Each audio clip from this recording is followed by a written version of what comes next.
اے پیغمبر، یہ اللہ کی بڑی رحمت ہے کہ تم ان لوگوں کے لیے بہت نرم مزاج واقع ہوئے ہو، ورنہ اگر کہیں تم تندخو اور سنگ دل ہوتے تو یہ سب تمہارے گرد و پیش سے چھٹ جاتے۔ ان کے قصور معاف کر دو، ان کے حق میں دعائے مغفرت کرو، اور دین کے کام میں ان کو بھی شریک مشورہ رکھو۔ پھر جب تمہارا عزم کسی رائے پر مستحکم ہو جائے تو اللہ پر بھروسہ کرو۔ اللہ کو وہ لوگ پسند ہیں جو اسی کے بھروسے پر کام کرتے ہیں۔ اللہ تمہاری مدد پر ہو تو کوئی طاقت تم پر غالب آنے والی نہیں، اور وہ تمہیں چھوڑ دے تو اس کے بعد کون ہے جو تمہاری مدد کر سکتا ہو؟ بس جو سچے مومن ہیں ان کو اللہ ہی پر بھروسہ رکھنا چاہیے۔ کسی نبی کا یہ کام نہیں ہو سکتا کہ وہ خیانت کر جائے، اور جو کوئی خیانت کرے تو وہ اپنی خیانت سمیت قیامت کے روز حاضر ہو جائے گا۔ پھر ہر متنفس کو اس کی کمائی کا پورا بدلہ مل جائے گا اور کسی پر کچھ ظلم نہ ہوگا۔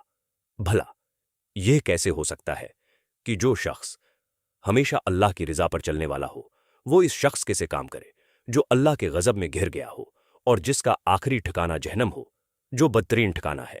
اللہ کے نزدیک دونوں قسم کے آدمیوں میں بدرجہ فرق ہے، اور اللہ سب کے اعمال پر نظر رکھتا ہے۔